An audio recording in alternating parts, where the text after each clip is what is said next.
General Land Office of the State of Texas versus Biden, and we'll hear from Mr. Talent.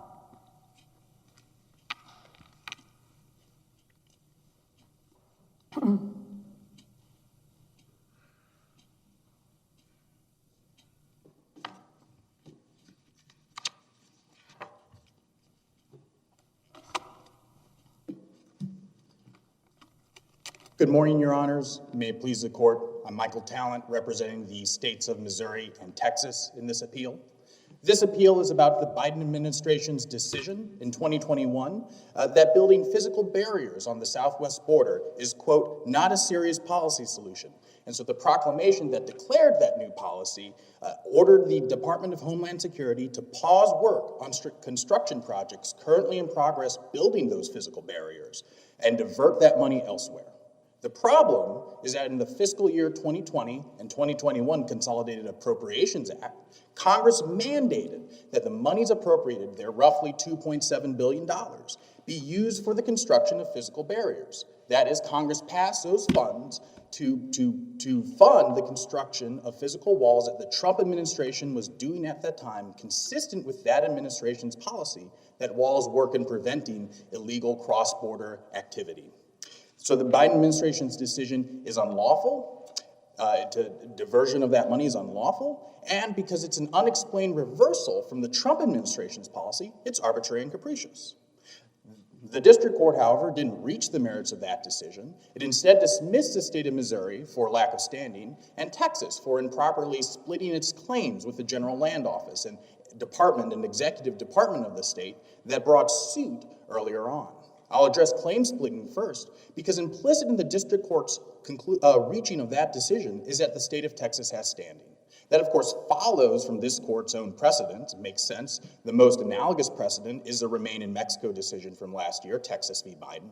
It's also consistent with the enforcement priorities decision.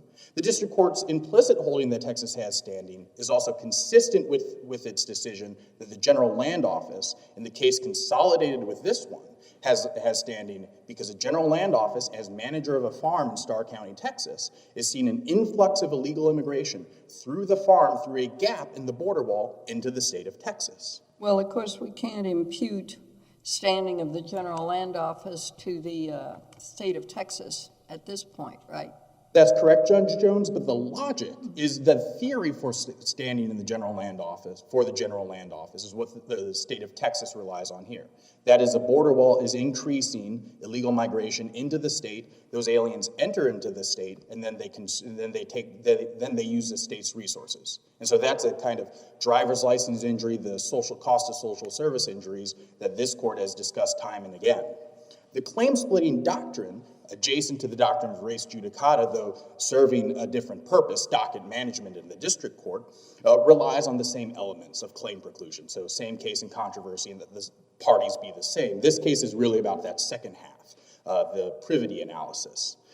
It requires adequate representation. That's what the district court relied on. That's what the parties dispute here. Adequate representation has a factual element and has a legal element. The factual element is not met here because, as I discussed earlier, the General Land Office, in its operative amended complaint, is suing because as a manager of a farm in Starr County, Texas. That is, its interest in seeing the border wall completed is really its interest in seeing the gap closed in that covers its farm. It's a small portion of the border. Texas's interest is in the border writ large, is in the general policy writ large, is in the effect of illegal immigration on the state itself. So the state of Texas factually is suing over a much broader kind of policy concept than the General Land. I'm just wondering, did anybody from the Texas Solicitor General's office come to New Orleans? Not for this argument. No, Your Honor. Well, it seems to me this is a heavily Texas-infused question about privity and represent. I think that's just sort of interesting. Well, I think they're willing to outsource this because I think it's clear on the legal authority front that the General Land Office doesn't have authority to represent the state of Texas. This court's holding in Sierra Club v. City of San Antonio noted that only the Attorney General has the authority to bring suit in the name of the state for the state qua state. And so this is on the legal side.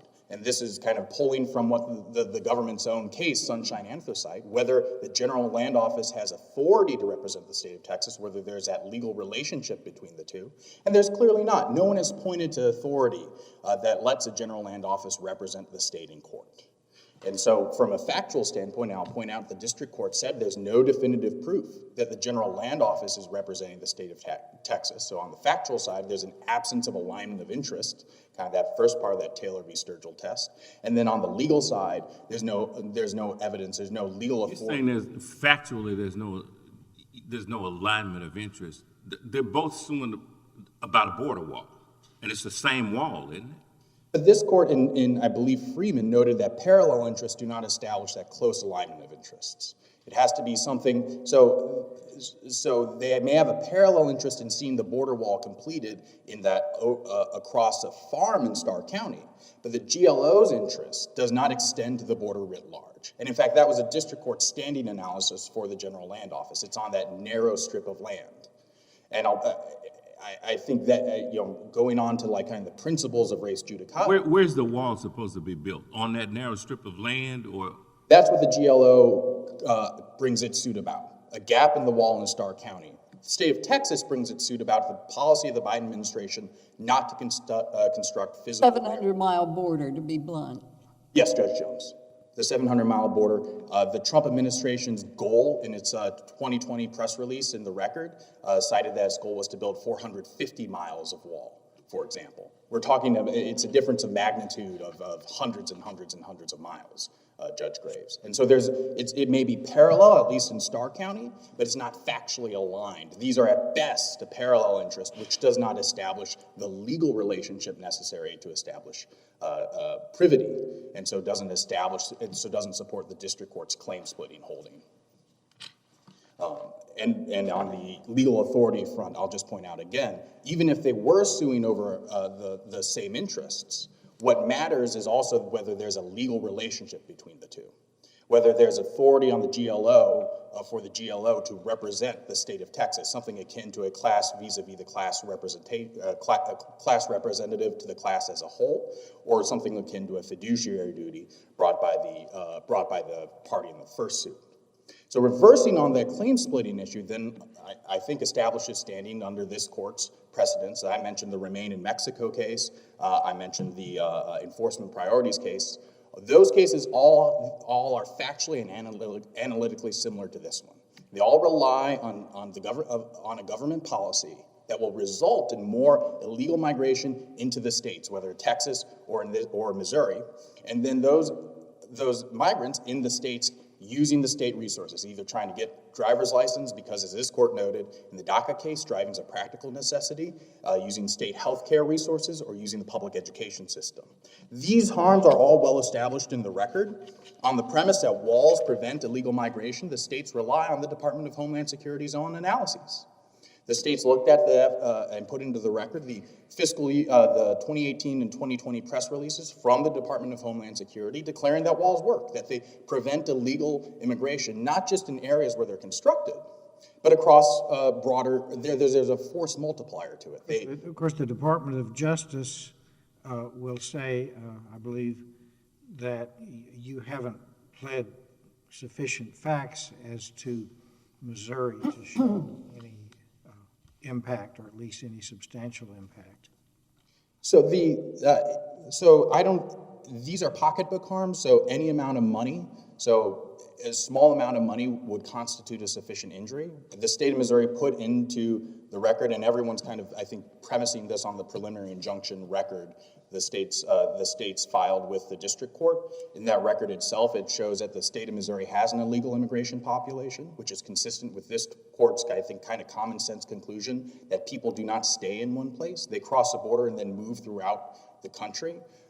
From a kind of judicially noticeable standpoint, the Department of Homeland Security, when it terminated the Migrant Protection Protocol, noted that fact. They conceded that illegal aliens, illegal migration, goes from the border and goes into the interior. To some extent, the interior state, we're all border states from that. No fact, but Missouri didn't plead a single fact about, there has to be traceability too. There's certainly a serious problem of illegal immigration, but there has to be traceability from the claim that is being made. Of course, it doesn't matter if Texas can sue and has standing, right? That's right, Judge Jones. And I think my first answer to that would be whatever we discuss about Missouri, Texas clearly has standing here. The state of Missouri has shown that that illegal immigrants, illegal migration results in that they come to the state. I know No, there's it is alleged that, but there ain't no facts. So were the case to go farther, Missouri would have to introduce some evidence, wouldn't it? That's right, Judge Jones. And in this posture, we would have to prove it up, I think, more thoroughly if we ever went to trial. What I don't understand about the posture of this case is, based on the trial court's theory that essentially the land office and the state of Texas are seeking the same relief, which I think is pretty plain, I don't understand why she just didn't say, I'm going to take these cases and try them together. That was Or why didn't the states move for that kind of consolidation? when she ordered this. So we were responding to a motion to dismiss on claim splitting. We didn't make that argument in the alternative. Well, the case has been pending for several months before that occurred, right? And the states have been trying to expedite their preliminary injunction motion multiple times and get it heard. The government, and it's moved on parallel tracks with the motion to dismiss. Judge Alvarez simply consolidated the two cases and then dismissed out. One of the things she could have done, and probably what I think would have been... See, that the whole theory of claim splitting seems illegitimate to me if you have a 42A consolidation. I mean, it just seems logically nuts, a non sequitur, to say two cases are consolidated, but I can dismiss one because I can dismiss it. And I think that a proper reversal and remand, the states and the General Land Office and the federal government could sit down and work out a way to hear everything together on an expedited schedule. Well, the General Land Office could have come in here and spoken for itself, too, and that absence is sort of mysterious to me. Well, the judge just consolidated the two cases and then heard the motion. I really don't care. I mean, we looked up whether there is apparently a separate case management office deal for the General Land Office right now, and it just, again, it's a total mystery to me why the GLO and the State Attorney General couldn't get together on this.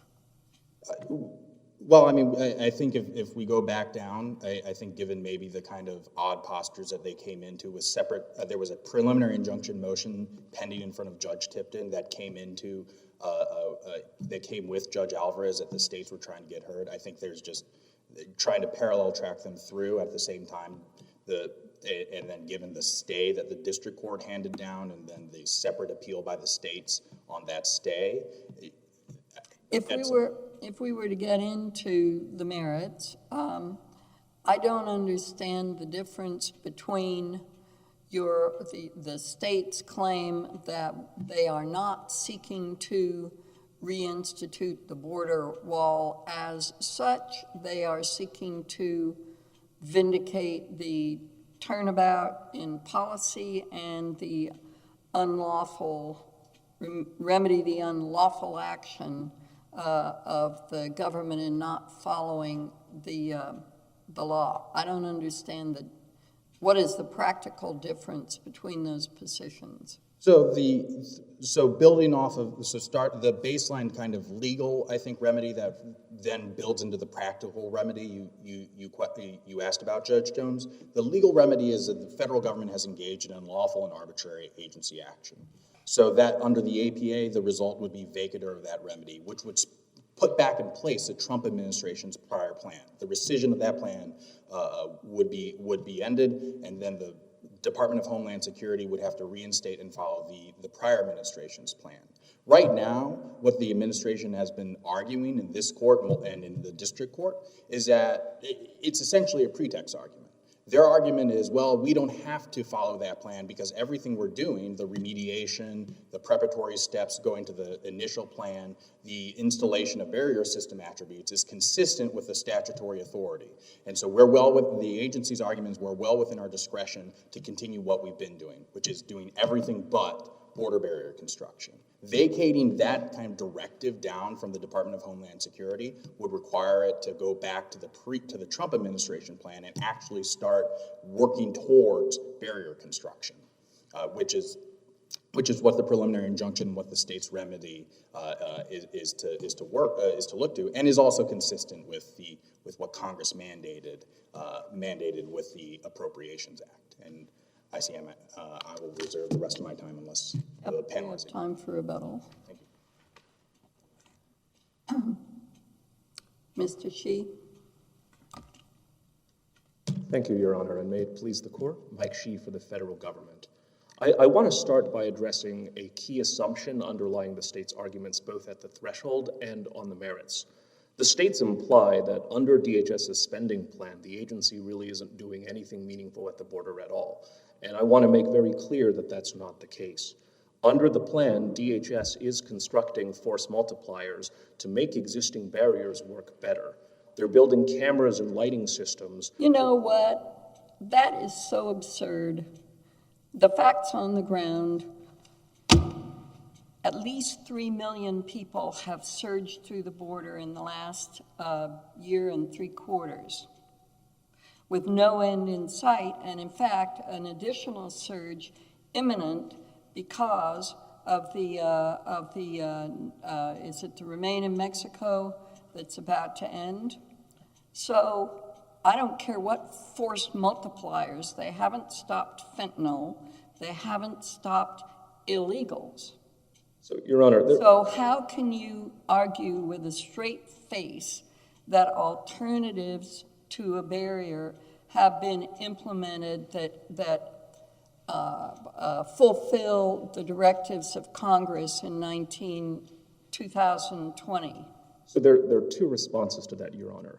The first is just as a common sense point. There are more barriers on the nation's southwest border now than at any point in recent history. That's my understanding.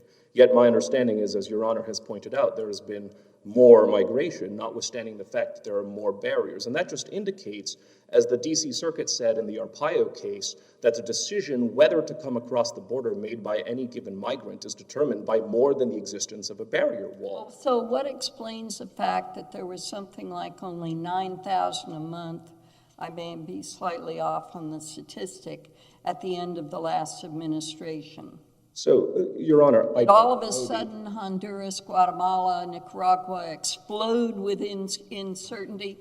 Did all of a sudden communism in Venezuela get so bad that half of Venezuela is migrating to the U.S., to say nothing of Brazil and all these countries in Africa and the Middle East and so on? Again, this argument it's absurd. It is factually absurd. We disagree that it's absurd, Your Honor. And the reason we disagree is because, and the reason we're here making the argument is because, as many courts have acknowledged, including the D.C. Circuit in the Arpaio case, any one policy doesn't determine whether somebody chooses to come across the border. That decision turns on, among other things, such the state of play in those countries, as Your Honor pointed out. It turns on whether the border is enforced or not. It turns on whether the immigration policy has any teeth.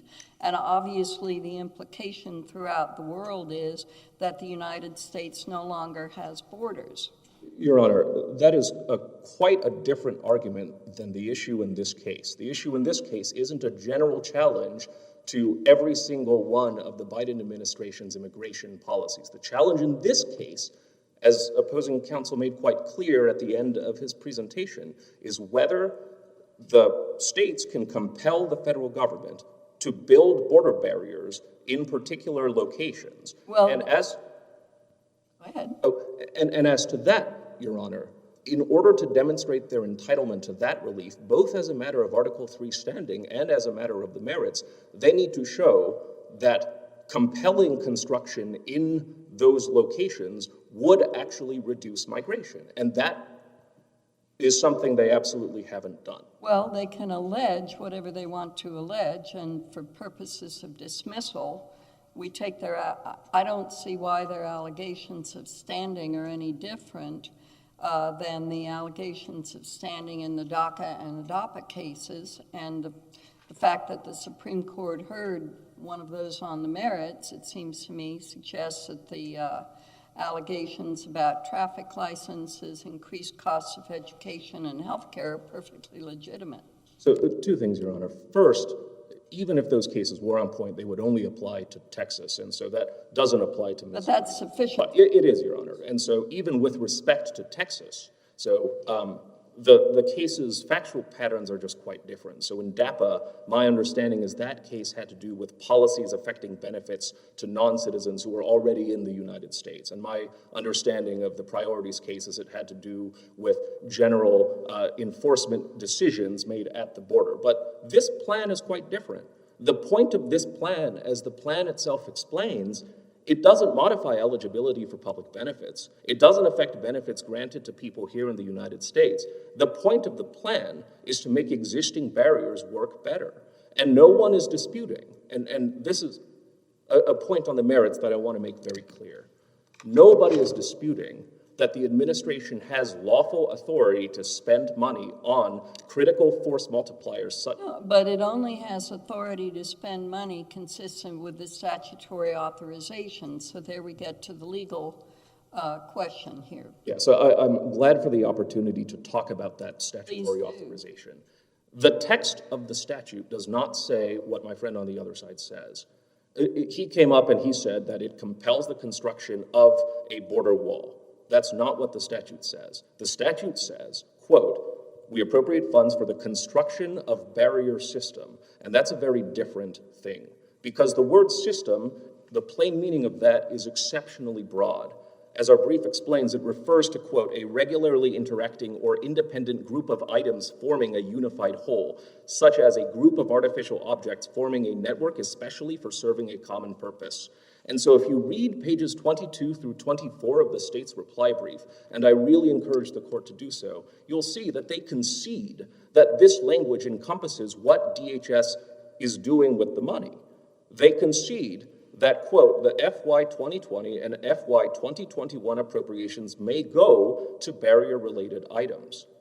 Their only claim is that the statute includes some restriction that doesn't appear in the text, namely, construction of barrier system on the nation's southwest border, the majority of which, or some indeterminate percentage of which they haven't said, must be construction of new physical barrier. And that requirement appears nowhere in the statutory text. No, I think their argument is a little more nuanced than that. They're, in addition to the fact that they focus on the word construction, they also focus on the fact that the previous administration sought this funding and then clearly believed that it applied to the construction of a barrier wall. That's not accurate. And then the present administration, without explanation, without complying with the APA, turned about and said, no, it doesn't.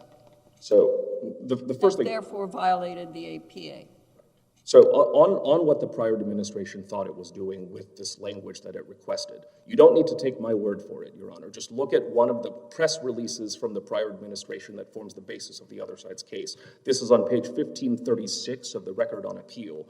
It says, quote, border wall system includes, and then it lists a whole bunch of bullet points. And one bullet is, of course, physical barriers, but another bullet talks about precisely the sort of vital infrastructure that the administration now is spending money on. So even in the prior administration, there was an understanding that the border wall system phrase included not only the physical barriers themselves, but also the infrastructure that is necessary to make those barriers actually function.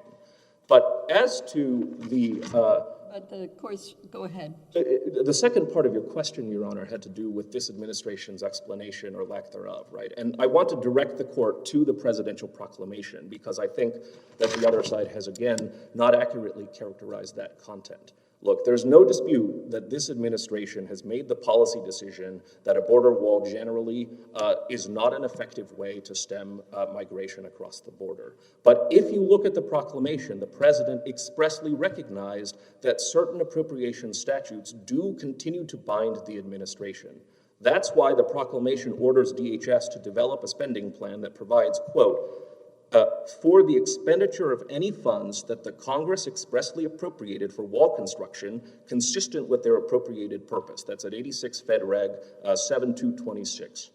And the proclamation then emphasizes again, as if it weren't clear enough, same page, that the plan must be, quote, appropriate and consistent with applicable law. And indeed, as even... The first thing, I'm not sure how this fits in, you can tell me, but the first thing the administration did when it got into office was cancel contracts that were underway for construction where there was already steel on the ground in place ready to go in, canceled the contracts, which has led those companies to file huge court of claims for breach of contract by the U.S. You're saying that fulfills the purposes of the, does paying those damages properly implement the statute? So I'm not familiar with those cases, Your Honor. They haven't come up in briefing. Well, I know you're not dealing directly with those cases, but the point is that the government, the present administration chose not to breach those contracts and therefore not pursue the policy of the previous administration, and therefore they are misusing funds that were otherwise supposed to go to strengthening the border. We disagree with that characterization, Your Honor. Sure Let me try to explain why. No one disputes that the statute vests discretion in the administration and in DHS to decide which border barrier projects to construct. Now, imagine a world where we have decided, as was the case, to allocate some funds to the Laredo project. And then the same administration decides, oh, you know, that was a bad idea. It turns out that, you know, belatedly we found out that folks aren't coming across as much as Laredo as, you know, maybe some other place. But we've only got a limited pool of funds that Congress has appropriated, so we're going to spend that money not on Laredo, as we have contracted to do, but on another part of the border. No one disputes that the statute does not stop the administration from doing that. And, you know, presumably, if the administration does that, it would still have to incur the same sort of cancellation cost that Your Honor was referring to. Well, in fact, that doesn't normally happen, but go on. Well, Your Honor, the point is that the appropriations statute is enacted against the backdrop of Section 102 of IRA-IRA. That statute makes quite clear that the ultimate determination for an administration as to where particular projects ought to go is vested in the ultimate discretion of the secretary. It doesn't say, once you start a project, you have to continue building that project even if facts on the ground change. And the facts on the ground here in the judgment of the agency have changed. So, and to be clear... How are you going to... Okay, well, go on. I want to just... Texas is half of the border with Mexico, is it not? I don't know the exact Yes, I believe it is. I said it's a big portion. I think, no, it's at least half from a mileage standpoint. And therefore, you know, the facts on the ground are that whatever the administration, I just don't understand this, whatever the administration says it is, quote, doing, is totally ineffectual and therefore not carrying out the purposes of the appropriation. There is no proof of that in the record, and the burden of that is on the other side. Well, I think the court can take judicial notice of how many of the tens of thousands of people that are lining up at every entry point along the Texas border. El Paso, Del Rio, Laredo, Eagle Pass. But that is conflating causation and correlation, Your Honor, because as I pointed out earlier... Well, sometimes correlation is highly associated with causation. Sometimes, Your Honor, but the point is it's their burden to demonstrate that it is. Let's look at the actual evidence that they've cited. Let's look at any evidence. Do you have any evidence that your countermeasures have had any effect on something? So we are still building out the countermeasures right now. Yep, but the other thing... A year and 9 months into the administration. So I don't know those numbers off the top of my head. But what I can tell Your Honor is this. First, as I pointed out earlier, the other side's simplistic association of total number of miles and total reduction in migrants just doesn't fit with, just observations, because there are more border walls now than there were at any point in recent history, and yet the numbers are high. So they need to show something more than that. And then let's look at the evidence that they've put forward, because as the Supreme Court has made clear, it's not the burden of the defendant to negate standing, it's the burden of plaintiffs to prove it. Well, And you're correct about that. We're here on a motion to dismiss, right? So maybe I'm stepping ahead of myself. But yes, you're right. They have the burden to prove their standing. so, But again, I mean, that's been accepted in all these other cases. but those cases, as I was And the only distinction you draw is that somehow the people who came illegally there were remaining. a couple of things, Your Honor. So again, just look at Because every illegal minor has a right to be educated in the state of Texas. Every illegal who comes over with a health problem has a right to secure medical care. And in fact, that is imposing a huge burden on counties and towns all over the state, probably all over the United States. But you see what I'm saying? I do, Your Honor. And standing isn't assessed at that level of generality. It's not enough to say they're challenging the general administration's view on immigration and therefore they have standing. That's not how standing works. They need to show that the particular action that they say is unlawful. That's right. And that action is not implementing the statute in such a way that it creates a functional barrier. But no evidence suggests that a slightly longer barrier without all of these vital projects which make 700 barriers miles work. would not have been slight. Well, to begin with, the Laredo project was only 70 miles, right? And so even under the prior administrations, my understanding is DHS only planned to use the 2020 and 2021 funds on construction of roughly 70 miles at the Laredo project and some miles at the El Centro. It was not, this money was targeted towards 700 miles. At least that's not my understanding. But Anything in the record? in the record, if Your Honor were to take a look at what the prior appropriations were, we do cite the discussions in the brief, and I think there are declarations from, among others, Paul Enriquez at DHS that explain what DHS was originally going to do with the money. So I would direct the court's attention there. But I think the key point is the other side rests on these press releases, but the press releases only show that where you put barriers down, crossings tend to decrease. But the press releases themselves acknowledge that that only works if the barriers are effective. And so it's not enough simply to have a wall on the border if, for example, there are no cameras or lights to tell agents that somebody is cutting through the barrier. If there are no roads to get to the border barrier system, then there's no way for agents to actually get there and figure out whether or not there is evidence of crossing. There's no dispute. But you said at the outset that people can't climb over these walls very easily, right? There's no dispute, Your Honor, that where there are barriers, that is an additional obstacle to crossing.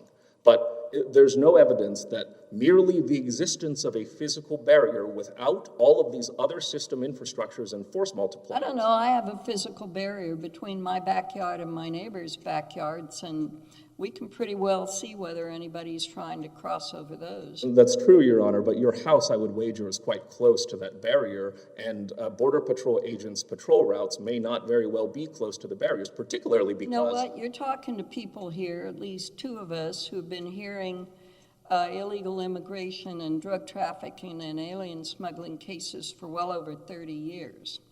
We are quite familiar with the situation of the Texas border for that period of time, throughout much of which there was no barrier wall. We are also quite familiar with the access, with the techniques used by the Border Patrol, with the infrastructure and so on. And your arguments, at least, one doesn't know what a record would show, carry very little weight in persuading me that the coherence of the argument, yes, we acknowledge that you've got this 20 20, 30-foot tall wall and people can't climb over it, but no, you can't prove that it decreases immigration where it exists. So, Your Honor, I don't think I'm going to talk you out of that position then, but maybe then I could just turn to the merits. Even if the other side were able to, establish their standing, which is what this goes to, they still need to surmount the claim-splitting obstacle. I'm happy to discuss that, Your Honor, but I want to focus on the actual merits of their injunctive request.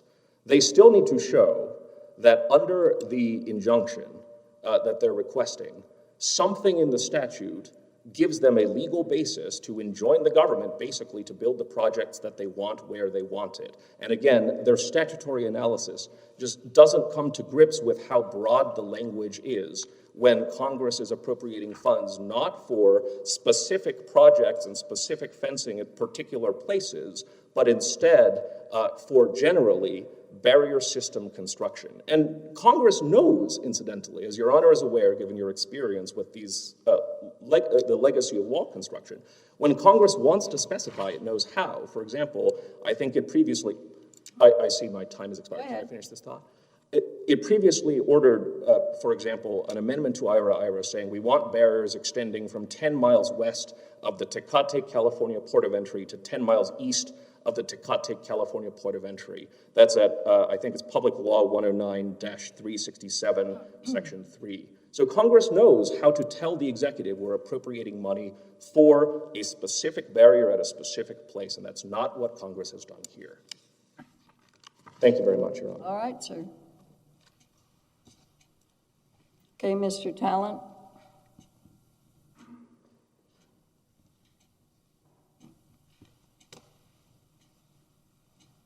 Wasn't there a senator from Missouri named Talent? Yes, Your Honor, he's Relative? my father. Thank you. It would, I think it would help if you would respond first to what Mr. Shih had to say in the last minute or half or 2 minutes of his presentation as he focused on statutory authorization. You heard him, so you can just respond. Yes, happy to do so. And in addition, our reply brief, this systems argument that the government raises, they raised for the first time in this litigation, as far as I'm aware. And Mr. Shih talked about the fact Congress knows how to use particular language. It's also cardinal statutory interpretation that laws are read in context. He relies on language in Section A1 of the 2020 Consolidated Appropriations Act. That language says that the funds appropriated shall be made available for the construction of barrier systems. Section B of the fiscal year 2020 Appropriations Act and the 2021 Appropriations Act incorporates all this language, the purpose, and the amount of money. Section B references a type of design and specifically says steel bollard design. The obvious implication from that is Congress intended for the money to go to building physical barriers. You read statutory language in the statutory context as a whole. What do you mean they raised it for the first time? They've been arguing that the argument that this argument as to systems is really about the installation of barrier system attributes, which is part of the 2022 amended border wall construction plan from the department. Prior to this, to your point, Judge Jones, the money was going partly towards cost overruns and contract cancellations, environmental consultations, and remediation. In 2022, they've shifted, and they're now using the money for environmental remediation and these barrier system attributes. The systems language that Mr. Shih seizes upon really only deals with that small portion of what the current administration is using this money for. And so reading the statutory language in context, it's very clear that Congress, by referencing steel bollard designs, was referencing physical construction. We also discussed the plain meaning of the word construction, which is the operative word there. Construction implies a physical building. It doesn't imply remediation. It doesn't imply preparatory steps like a NEPA analysis. It implies a physical barrier. And Judge Jones, you mentioned the Trump administration. The Trump administration at this time was building physical barriers. Congress passed these appropriations to fund that activity, that is, fund physical barriers. I think all indicia of statutory interpretation in this case point towards the fact that the fiscal year 2020 and 2021 appropriations have to be used for physical barriers. In fact, on the systems point I just point out, the West Virginia case, the Supreme Court recently pointed out, specifically says system, shorn of all context, the word is an empty vessel. The point is you have to look at that statutory context. It's a cardinal rule of statutory interpretation, which really points up, I think, the entire merits analysis here. The federal government's position is that it can do everything that it wants with this money short of building physical barriers. That's not what the statutory language says. That's a reversal from what the Trump administration was doing, and it's an unexplained reversal. They talk a lot about speculation. They don't say how many of these systems, barrier systems, these cameras, these technologies that are going to secure the border, they don't say how many of those are going to install. And this is a relatively new development in this litigation. This analysis, this refusal to come to grips with what is the administration's policy really relies on the same logic as Mr. Shih kind of posited here as the administration's COVID cases that went up to the Supreme Court. They're doing something that's going to help the states. This is their standing argument. This is their kind of discretionary argument. These barrier system attributes, however many they install, wherever they install them, are better than another extra mile of the border, which is not just an extra mile. In the 2020 press release, this is 1537, the Trump administration had a goal of 450 miles of new border wall system by December 31, 2020. The fund, according to the press release, the funds were for all 738 miles. That's a lot more than what this administration is doing. That's a lot more than just a minor extension. This is not about the Laredo sector, not just about the 70 miles. It's 70 times 10 miles. I mean,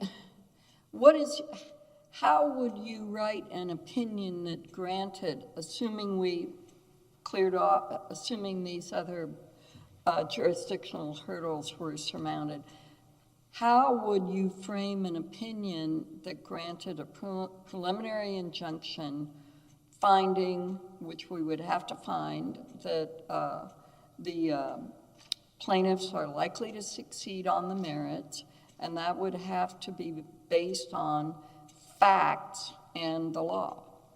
I think the injunction would have to prevent the Department of Homeland Security. I'm not saying what the decree would be. I'm saying how would you articulate that your position is likely to succeed on the merits? I think the statutory analysis is the strongest position, that the fiscal 2020 language, by mandating that the money go towards construction of physical barriers, does not permit the government to do everything but construct physical barriers, which has been their position throughout this entire litigation. And all the facts are that would underlie that conclusion are undisputed. Is that your position? I think that, yes, Your Honor, that is a position. The federal government has made no attempt to argue that. They've been very, I will say they've been coy about whether they will ever construct physical barriers.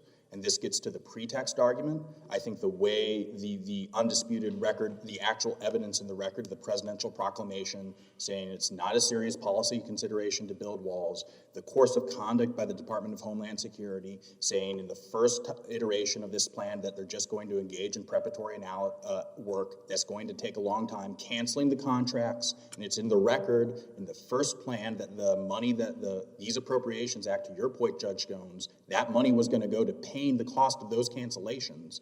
And then the new amended plan, which expects, and I think expects is a severe understatement, expects to consume the entire amount of money, the entire appropriated amount on remediation and these barrier system attributes, however many they're going to pull together. Those are the undisputed kind of facts in the record that show they're not constructing physical barriers and they have no intent to construct physical barriers.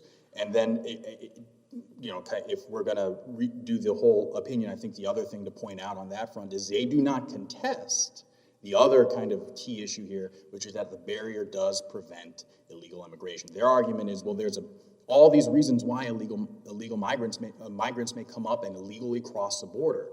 And to your point, Judge Jones, there sure are, and it's because this administration has done multiple policies that leave the border unsecured. We are allowed to sue over a single policy if it helps slow or reduce the rate of illegal migration. Their argument there doesn't actually contest that this would affect migration because their own department has argued that and made those statements.